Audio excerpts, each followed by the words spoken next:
भारतीय कर व्यवस्था की बात करें तो यहाँ करों को दो भागों में विभाजित किया जा सकता है, प्रत्यक्ष और अप्रत्यक्ष कर। प्रत्यक्ष कर किसी वित्तीय वर्ष में अर्जित की गई आय पर वसूला जाता है। यहाँ पर ध्यान देने वाली बात है कि कर की दरें किसी व्यक्ति और कंपनी के लिए अलग अलग होती हैं।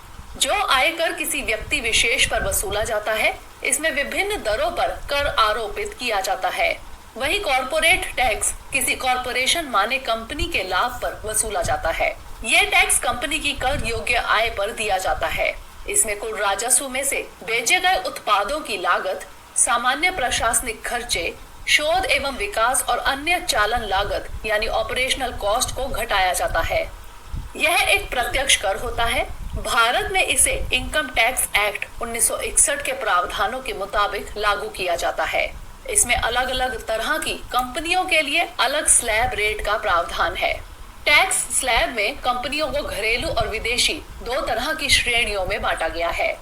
घरेलू कंपनियों की बात करें तो इसे भी दो श्रेणियों मसलन पहले से कार्यरत कंपनी और नई कंपनी में बांटा गया है। पहले से कार्यरत कंपनियों में जिनका टर्नओवर सालाना 400 करोड़ रुपए है, उन्हें सेस यानी उपकर और सरचार्ज यानी अधिभार के साथ 22% कर चुकाना होता है। इस तरह प्रभावी कर की दर 25.17% तक हो जाती है। वहीं ऐसी कंपनियां जो 1 अक्टूबर 2019 को या उसके बाद गठित हुई हैं, वे 15% की दर से कर का भुगतान कर सकती हैं। यह लाभ उन कंपनियों को दिया जा रहा है जो किसी अन्य छूट का लाभ नहीं ले रही हैं और 31 मार्च 2023 को या उससे पहले उत्पादन शुरू कर देंगी। इस तरह इन कंपनियों के लिए कर की प्रभावी दर 17% होगी।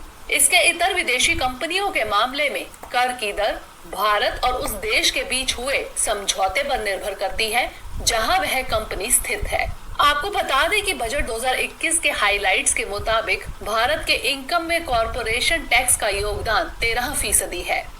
कॉरपोरेट टैक्स को समझने के बाद रुक करते हैं कि ग्लोबल भारतीय कर व्यवस्था की बात करें तो यहाँ करों को दो भागों में विभाजित किया जा सकता है, प्रत्यक्ष और अप्रत्यक्ष कर। प्रत्यक्ष कर किसी वित्तीय वर्ष में अर्जित की गई आय पर वसूला जाता है। यहाँ पर ध्यान देने वाली बात है कि कर की दरें किसी व्यक्ति और कंपनी के लिए अलग अलग होती हैं।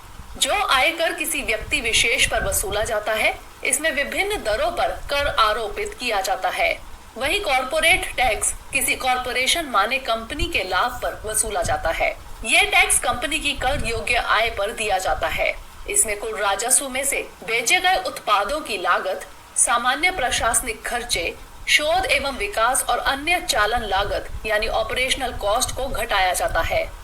यह एक प्रत्यक्ष कर होता है। भारत में इसे इनकम टैक्स एक्ट 1961 के प्रावधानों के मुताबिक लागू किया जाता है। इसमें अलग अलग तरह की कंपनियों के लिए अलग स्लैब रेट का प्रावधान है। टैक्स स्लैब में कंपनियों को घरेलू और विदेशी दो तरह की श्रेणियों में बांटा गया है। घरेलू कंपनियों की बात करें तो इसे भी दो श्रेणियों मसलन पहले से कार्यरत कंपनी और नई कंपनी में बांटा गया है। पहले से कार्यरत कंपनियों में जिनका टर्नओवर सालाना 400 करोड़ रुपए है, उन्हें सेस यानी उपकर और सरचार्ज यानी अधिभार के साथ 22% कर चुकाना होता है। इस तरह प्रभावी कर की दर 25.17% तक हो जाती है। वहीं ऐसी कंपनियां जो 1 अक्टूबर 2019 को या उसके बाद गठित हुई हैं, वे 15% की दर से कर का भुगतान कर सकती हैं। यह लाभ उन कंपनियों को दिया जा रहा है जो किसी अन्य छूट का लाभ नहीं ले रही हैं और 31 मार्च 2023 को या उससे पहले उत्पादन शुरू कर देंगी। इस तरह इन कंपनियों के लिए कर की प्रभावी दर 17% होगी।